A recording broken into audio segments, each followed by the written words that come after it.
আচ্ছা ধরো তুমি আর তোমার বন্ধুরা মিলে কোথাও ঘুরতে গেছো, আর ঠিক তখনই আকাশের মধ্যে দেখতে পেলে কিছু একটা অদ্ভুত ধরনের প্রাণী অথবা কোনো মানুষ হাওয়ায় উড়ছে। ঠিক তখন সেইখানে তোমার রিয়াকশনটা কেমন হবে? হ্যাঁ, ঠিক এমনই একটি ঘটনা ঘটেছিল একটি মেয়ের সাথে, যার নাম ছিল প্রিয়াঙ্কা। সে এবং তার বন্ধুরা মিলে দিল্লির কুতুব মিনার দেখতে গেছিল এবং সেই মেয়েটি তার একটা বন্ধুকে দেয় ফটো তোলার জন্য।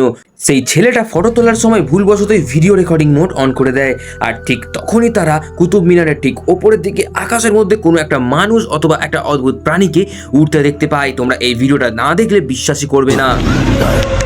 अबे जल्दी कर, इतना टाइम क्यों लग रहा है? अरे ये वीडियो मोड में आ गया है, वेट अ मिनट।